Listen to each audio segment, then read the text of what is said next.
1940 was born, the first pictures were shown for the great victory over Germany's pocket battleship Graf Spee in the engagement of the River Plate. After a fight lasting 14 hours, the Graf Spee fled for the shelter of Montevideo and was scuttled by the command of Hitler. In the icy seas of midwinter, our warships hunt out every Nazi vessel afloat. So battle-shy were the Huns that scuttling became the order of the day. The German luxury liner Columbus was soaked in benzene and sank in flames, also at Hitler's behest. Meanwhile, the victorious Ajax returned to her home port and added yet another distinction to her battle honors. After 2.5 years on foreign service, she shared with HMS Exeter and Achilles the acclamations of a grateful country. Britain echoed with cheers for the returned heroes of the drama of the River Plate. Still bearing honorable battle scars, Exeter burst at Plymouth.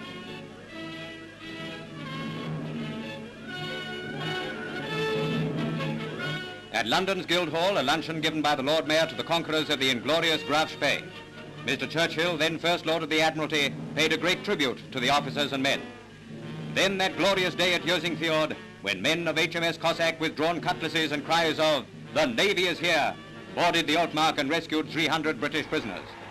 These men from the Nazi hell ship later recounted their experiences to the King and Queen. Mr. MacDonald, what's on the Terror, trimmer? How many of you were there from the Terror?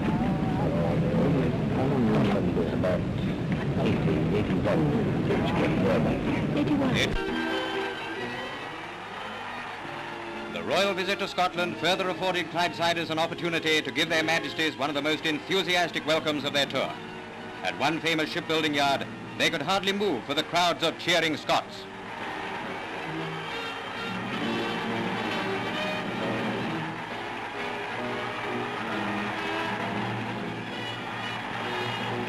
Speaking of Clydeside, 10 days following her unobtrusive departure from Clydebank, the largest vessel in the world, the Queen Elizabeth, docked in New York after the most dramatically secret maiden voyage in history. From the biggest ship to the biggest race, the Grand National at Aintree, when Royal Daniele, MacMoffat, and a riderless horse monopolized the race up to the last jump, finally in a stupendous finish to be beaten by Bogskar. Then in April, Hitler experienced his first real defeat at Narvik. Captain Warburton Lee led his destroyer flotilla into action, resulting in the immediate destruction of 4 German destroyers. 3 others fled, but were pursued, engaged, and destroyed. The Royal Navy, besides turning the Norwegian fjord into a graveyard of Hitler's warships, effectively closed this door through which the Germans obtained their supplies of Swedish iron ore. Drake would have cheered the men from Narvik. Nearly 10 months after the outbreak of war came the colossal military disaster, culminating in the blazing hell of Dunkirk. Belgium had capitulated, the first French army was broken, and the full force of Germany was hurled against the ever-narrowing, ever-contracting appendix within which the British and French armies fought. Day and night we struggled through to the beaches, staving off what might have been complete annihilation. Then by a miracle of deliverance achieved by valor, perseverance, and perfect discipline, the enemy was held and even hurled back. The R.A.F. engaged and battered the main strength of the German Air Force, while the Navy, using nearly 1,000 ships of all kinds, carrying over 335,000 men, French and British, out of the jaws of death. There were none but heroes at Dunkirk.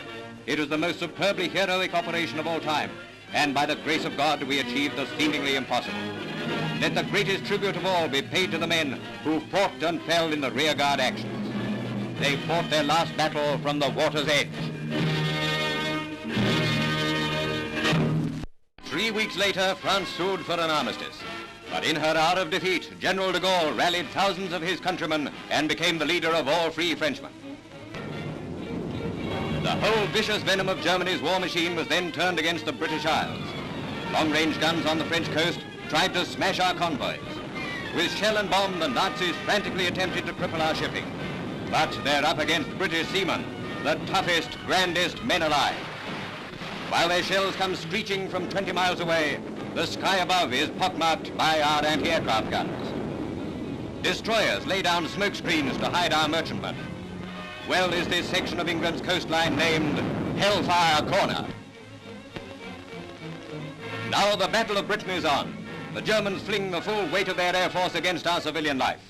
From dusk to dawn they rain high explosive and incendiary bombs in an attempt to terrify us into submission. In this inferno, a newborn army wins glory. the national ARP services. Hospitals are not immune in the mad, lustful orgy of indiscriminate bombing. Nothing is sacred to the Hun. St. Paul's Cathedral, Wren's masterpiece, received a direct hit when a bomb smashed through the east end of the cathedral and demolished the high altar. The Mother Church of the Empire was twice made a target. The Tower of London became a military objective to the twisted Nazi mind in which love of destruction is inherent. From the very commencement of the Blitzkrieg, the homes of civilians were chosen for Goering's terror tactics. As long as there are historians to record it, the courage and bravery of the British citizens will live forever. No home was inviolate. Buckingham Palace, as much a home as any other, was hit more than once. Our King and Queen had not only their own worries, but shared the sorrows and dangers of their devoted subjects. Those were black days indeed in September, but it was the price we had to pay for victory in the air. By superb heroism, our Air Force inflicted smashing blows on the much-vaunted Luftwaffe. In their hundreds, they littered the countryside from north to south, east to west. The R.A.F. won immortal glory as they blasted the air armadas of our unprincipled enemy. Never in the history of human conflict did so many owe so much to so few. We know now that the mass raids of September were to precede actual invasion, but the aerial vanguard of the Nazis lay a twisted mass of metal on our shores. So overwhelming were the defeats meted out by the R.A.F. that space had to be found to accommodate the tons of wrecked enemy aircraft. With superb daring, our lions with wings hit back at Germany's war industries. Well, we'd seen a large fire about 25 miles away when we were running up on Berlin.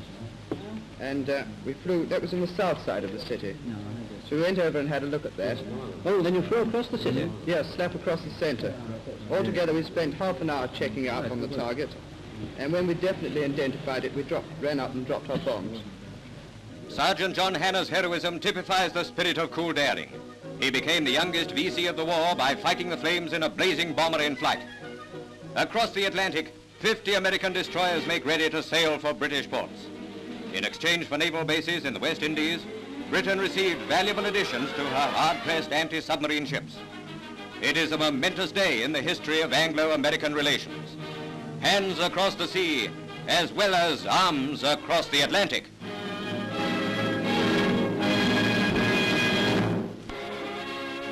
On the anniversary of the fascist march on Rome, Mussolini attacked Greece. On land and sea, the Greeks struck hard and sent the invaders reeling back in confusion. Election fever gripped all America as Franklin Roosevelt won the country with a sweeping victory and became president for a third term. Into the harbors of our great dominions came the youngsters of Britain, evacuated from the perils of Hitler's war on women and children. To the four corners of the earth they went, to be welcomed with open arms by the people of the Commonwealth of Nations. On Armistice Day, a strong formation of Italian aircraft attempted their first attack on London. They were so completely routed by the R.A.F.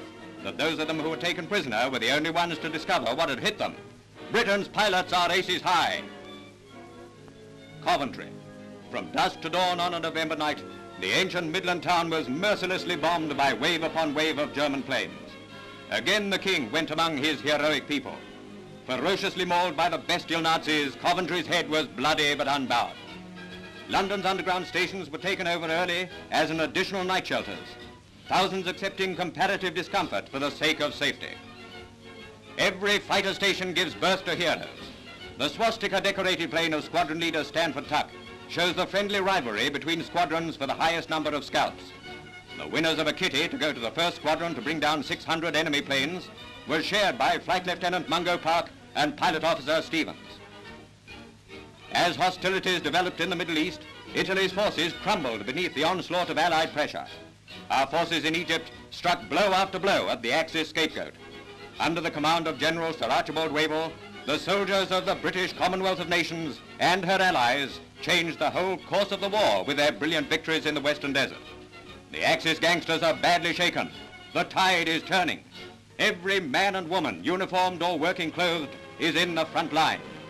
Crusaders of the home front, the Navy, the Army, and the Air Force fight in the battle for civilization.